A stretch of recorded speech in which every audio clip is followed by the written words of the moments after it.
My name's John Bateman. For 4 years, I've been a volunteer with the Anxiety Canada Champions program. As part of my contribution, I host the Anxiety Canada podcast, Our Anxiety Stories. Anxiety Canada is a registered charity focused on providing free, evidence-based resources and affordable therapy to help children, youth, and adults manage their anxiety and mental health. As I struggle with anxiety and depression for most of my life, their mission has a profound meaning for me, and I love the work they do. Today, on June 10th, we're celebrating the second World Anxiety Awareness Day, called Action Anxiety Day. Anxiety Canada is leading the global movement with its annual International Awareness and Education Day, which raises awareness about anxiety disorders to help eliminate the stigma of anxiety and learn about anxiety management tools and treatment. Action Anxiety Day also helps all those with anxiety understand that they're not alone in their suffering. As part of Action Anxiety Day, Anxiety Canada has asked me to sit down and chat about all things anxiety with my father, world-renowned wildlife artist Robert Bateman. Dad and I spent an afternoon together hiking and chatting about all things anxiety.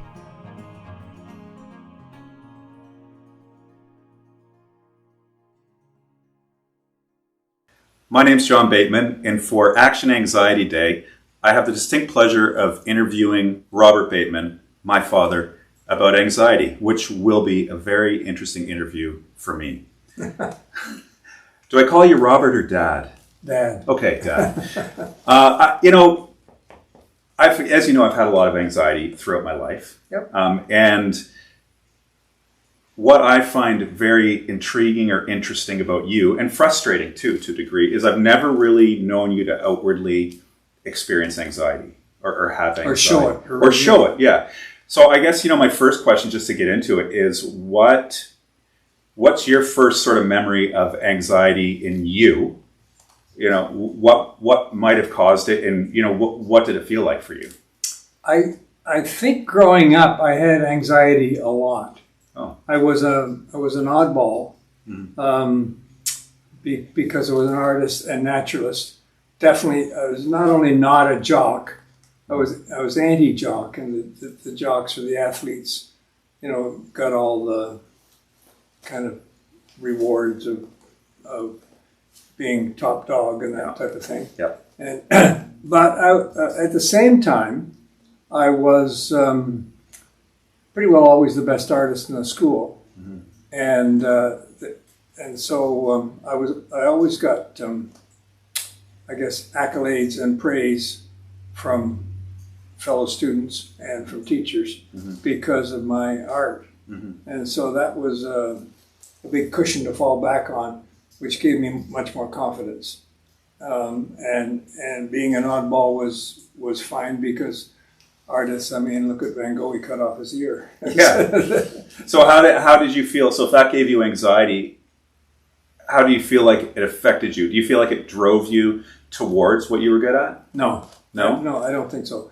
And I would have anxiety over specific things. Right. Number one, it would be asking a girl for a date. Yeah. Which is a super common kind of anxiety. Everybody gets that kind of anxiety. I guess it is, especially in your teenage years. And then I would also have anxiety. I remember about going to the dentist. Yep. And it was a lot worse going to the dentist back in those days than it is now. Yeah. And a certain amount about going to the doctor too. Am I going to get terrible bad news? Yeah. So it was those things. Yeah. Asking for a date, dentist and doctor. Yeah, which are classic anxiety triggers. And so with those things, you have anxiety about the situation. I did. Yeah, but then you which I don't know, how did that feel physically for you? Was it just like, because anxiety feels differently. Putting your hand here, a little bit there, a little bit sort of overcame my other emotions, and so it held me back. I remember I had to go to the bathroom a lot, Classic. leading up to making the phone call to ask for a date, or something like that. Yeah. I guess that goes with the turf too. I don't know. Yeah. And so. So, I guess the point with the anxiety that you're talking about that I'm going for is you would have anxiety about an event. Event would happen and the anxiety would be gone. You'd go to the dentist. Yeah, or ask for the date. Yeah, ask for the date. They'd say yes. presumably they'd say yes. I wouldn't imagine them saying no. I think pretty well. And or you get your test results and you're 92 now, so far everything's come back pretty good. You're in amazing shape. My health's not bad. Yeah, exactly. For 92, I'd say not, because the kind of anxiety that I experience, as you know, it's interesting to talk to you about it because you experienced my anxiety from a different perspective. Yeah, grappling. Yeah, and when I think about my anxiety when I was younger, it was a lot of hesitation to do things. I can think about a couple of canoe trips I wouldn't want to go on, or a couple of trips I wouldn't want to go on. Pack horse trip, yeah, or going to church on Christmas Eve. I don't remember. I didn't want to do that. Yeah, and I'd have fear about it. That's because why would that be? Can you tell me? Because back when I was young, religion it was to me was equal to fear. It was to me it was scary, fire and brimstone and all that stuff. And in my era, a lot of people that I've met have their big existential fear is nuclear war. And religion was all kind of it's not like it's any safer now, but religion to me was tied into that whole thing, and so I didn't want to go near a church. But I never really told you that. Mm-hmm. I would just resist and I'd cry, and I seem to remember. I think that my anxiety came out as stomach aches and temper tantrums and resistance. Do you remember that kind of thing from me? Yeah. To a certain extent. Yeah. And sometimes you'd win them, and sometimes I'd win them. Yeah. Well, that's the thing. I mean, you would want me to do things. You always had the best of intention, which was to have which obviously I've had a lot of. Especially the pack horse trip. Yeah, for sure. But for me, I couldn't explain it, and I don't think even back then I really knew what anxiety was. It's a great unknown. Yeah, so many people also. They are experiencing anxiety and they don't have a clue what it is. They don't have a name for it, and there's people that are like that frustrate me. And so what, I wonder about you as we get further into, me growing up, you growing up, getting older. I presume you'd still have anxiety about the same things. Like, being older now, I definitely get anxiety if I'm going and getting medical tests done and imaging done or whatever. Did you less so with me? Okay, so that's what I'm curious about. Like, why would that be? How do you approach that? Like, let's say you go and get a full or whatever it is, a CT scan, mm-hmm. And they don't know what it is and they're looking for something and there's something wrong. Where does your mind go before you get it, and then where does your mind go while you're waiting for that period of time when you get the results? I try to change the topic is one thing. Right, yeah. And not linger on it. And somewhere or other, I read a little book. It might be the one Uncle Frank gave me. I can't remember the title or the author. But you deal with now. Mm-hmm. It's the power of now, I guess, with the whole book on that. Mm-hmm. His name slipped my mind. But, yeah. And so... yesterday's over. It's too late. Yeah. Tomorrow hasn't happened yet, and it may not. It likely will happen just fine. Yeah. And so the only thing of real interest is how are you handling it right now? Handling it now. And to me, that's a sensible approach. Just deal with now. Very sensible, and it sounds like you probably adopted that pretty early in life, because. Well, if you mean 30s. Sure, totally. Yeah, because what you're talking about, there's a couple of the cognitive behavioral therapy thought traps involved there, and I'm not here to teach you about them, but what they are. You're ahead of me on. Well, no, I'm not, because I just have a title. I just have a name for it, and you just have the way that you lived, mm-hmm. because you talk about tomorrow not being. Well, it's probably not going to be terrible. Me. Okay, not so much now because I practice it. I think I do what's called catastrophizing, and I think it's like I just assume the worst, and I get myself in this. You still do? No, well, no, I've been working on it. And it takes working on these thought processes is a lot, because anxiety comes from nothing else but the way we think generally. Mm-hmm. There's physical things that can cause it, but in general, it's the way we perceive, mm-hmm. Moments in our life. And so you talking about being in the now, that's not, there's fortune telling, which is trying to predict the future. That's another thought trap, which you don't do. You're not sitting there, you're sitting in the now. You're not living in the future trying to predict the future, which I do. And which I did and I try not to do. What I also do when I'm predicting the future is I predict the worst, which is catastrophizing. Yeah. And just keep holding that thought, mm-hmm. because these things may slip out my mind. So I try not to wallow in the what if, the worst. Yeah. That's a mug's game. Yeah. It's a no good whatever. Mm-hmm. So I try not to wallow in what's good, what could happen that could be bad, mm-hmm. and just primarily, as I said, deal with the now. But I think about the future and make the proper plans for it. And I know what paintings I'm going to potential work outcomes. on, and I know what I'm going to be doing this summer, and mm-hmm. I've got a calendar that has mm-hmm. all kinds of detail of looking. So you find that planning your life out that way. I've always known you to have what we would call the 5-year calendar. Yeah. Probably not so much now, maybe it's down to a 4-year calendar, but yeah, I would, if I would call you up and, I would want to know what you're doing next week, and you would know what you're doing in 3 years. In general terms, but don't forget, I'm the patriarch. Yeah. Okay. I got 2 younger brothers. I'm the oldest yeah. one, and I've always been kind of the patriarch or the leader in a sense. Mm-hmm. And so, where are we going to go for the hike? Well, yeah, and that gives you a definite sense of sort of control within yourself and too, confidence, and knowing. Right?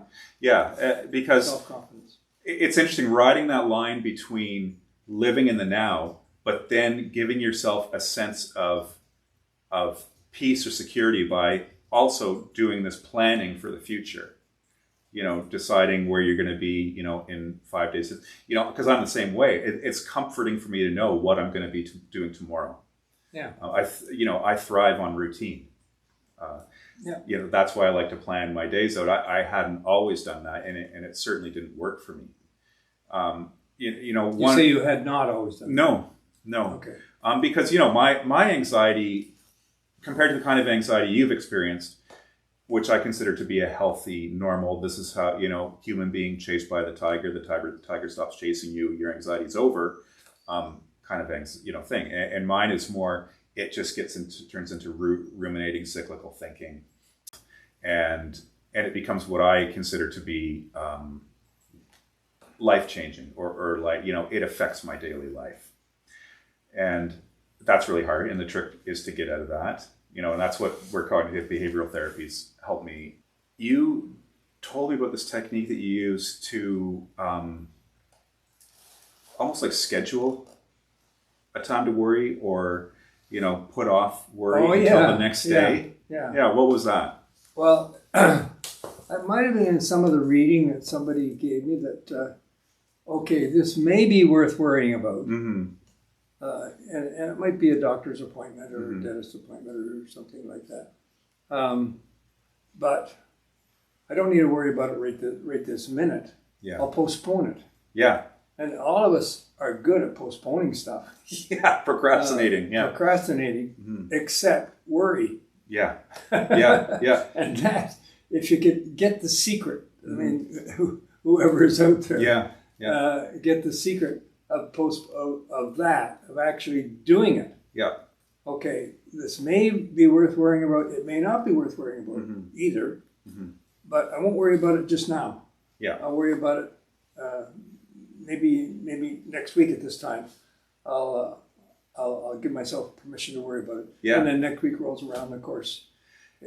It's amazing. It's amazing to me because you taught me all these things when I was younger and going through worry, and I think I was probably too deep into it to really make it work. Sure. I mean, one of the curses of anxiety is it's really hard to work on it when you're right in the middle of it. Yeah. People say that meditating is good for anxiety. It's good for anxiety when you don't have anxiety.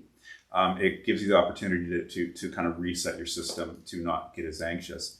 But what you're talking about, again, is what is taught to people about scheduling a time to worry. And I started doing that. And it's a really interesting phenomenon, because if I'm worried about something, I'll tell myself, okay, at 7 p.m., I'm going to sit down and I'm going to really concentrate on worrying about this. You say that? Oh, yeah. That sounds good. Oh, yeah. And when you do, it's almost impossible to worry. As a matter of fact, it becomes folly. It almost becomes a comedy, Sort of. Yeah. One of the things that, this is one part I really wanted to touch on, because I think it's a really important thing. And as you know, when I was young, you and I had some conflict, brought on by me being often, 5, 6, 7, 8, teenager. And I was, I was like that. But when I would be in some level of conflict in my life, and whatever it would happen to be, whether I was going to get into an argument with somebody, if it's interpersonal, a lot of people get into interpersonal anxiety, I have to go and talk to this person about that, or this person doesn't agree with me about that. And then that leads to anxiety. One of the things you told me, and I think it's a really important thing, and I use it all day, every day almost, is when you find yourself at a point of conflict like that, and it can be applied to almost anything about anxiety. Like if you find yourself worried about flying, what you would tell me is quickly think, is this a hill I want to die on? Mm-hmm. And that's been key in turning my viewpoint around, and in avoiding, that those conflicts, and it's that provoke anxiety.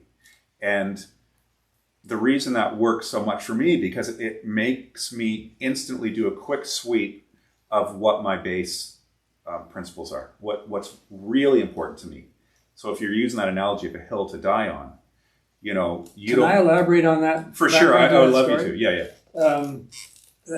It comes from the Civil War, right? And I believe it was Ulysses S. Grant, and he was the side that happened to win the North. Yeah. And he was fighting the South, and the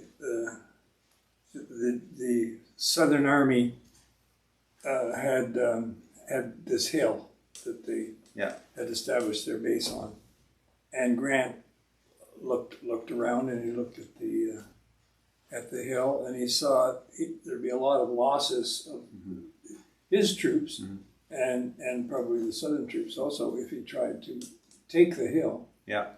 Why take the hill? Yeah. He said, that is not a hill to die on. Well, exactly. and when you forget about it. Yeah. And when I would all of a sudden scan and establish what my baseline is for what my hill to die on is, and basically fundamentally my hill to die on is anybody sort of harming my family or friends. That's kind of it. Anything aside from that really doesn't matter to me. If you don't like the color of my shirt, or you don't like my opinion on a specific subject, is that a hill to die on? Not at all. No.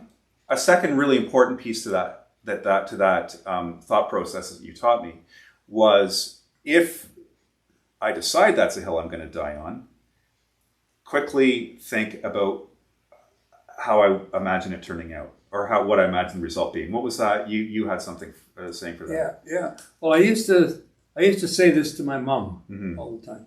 And my mom was, forgive me, Mom, was a nag. Yeah. And she had opinions on things like hair length. Oh, yeah, of course. Yours is a little bit long right now, according to my mom. Yeah. And mine is from time to time. And she would never, and my brother, my youngest brother Ross, would, she felt he always needed a haircut. And she would nag him about, I call it nagging, because she'd just keep at him about get his hair being over his collar, et cetera. And I would say, Mom, you know how this is going to turn out. You're going to say something, he's going to say something back. You're going to say something to get back at him, to get, and the tension is going to build. Yeah, they're both getting elevated. And you're both getting madder and madder at each other. And then he's going to walk out of the room and slam the door. I did the same with my middle brother, Jack. Yeah. He also, this is how he dealt with things, was to walk out Yep. and often slam the door. Mm-hmm. And that's, so my question would be, how do you want this to turn out? Mm-hmm. Yeah. Do you want to have a fight? Yeah. And walking out and slamming the door? Right. Because experience has told you that is how this argument about the haircut. Yeah. It's not going to have anything to do with a haircut. It's going to end with him walking out and slamming the door. Is that how you want it to turn out? Yeah, exactly. and then, you know, of course, all the fallout from that. You know, it's interesting, well, especially with families.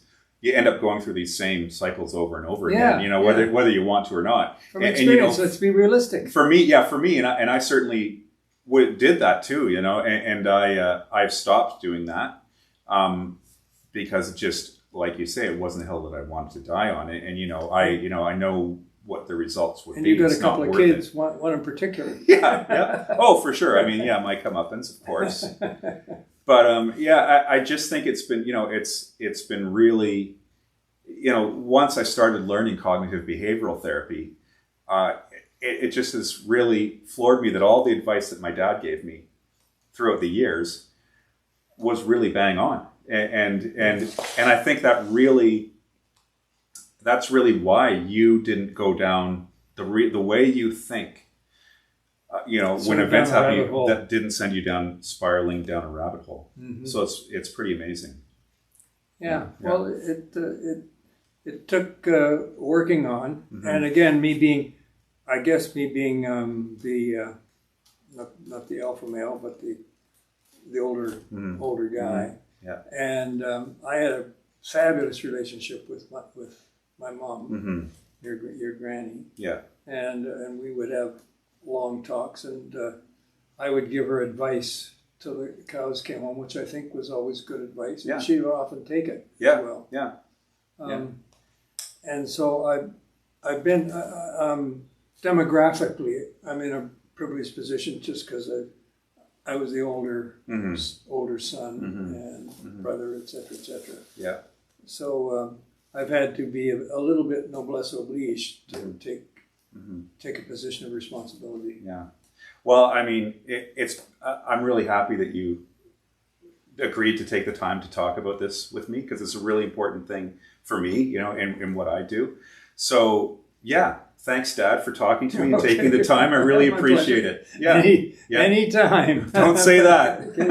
Oh, yeah, absolutely. Yeah. Okay. I like, of course, I like talking with you all the time anyway, but I like talking about issues that have some kind of meaning.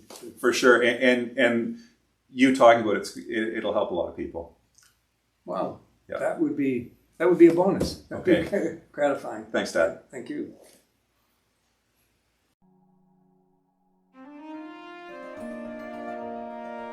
This production is made in support of Anxiety Canada's programs and services so that more Canadians can access their resources. It was also made possible by a generous financial donation from Barb's Buns on Salt Spring Island. We all know and love someone who has been impacted by anxiety or anxiety disorders. We invite you to donate to Anxiety Canada to help make their programs and services accessible to everyone. Not everyone can afford therapy or wait through long wait lists, but you can help provide resources and tools that will help provide immediate relief so people can lead the life they want. Click on the link below to donate or go to anxietycanada.com. Thank you.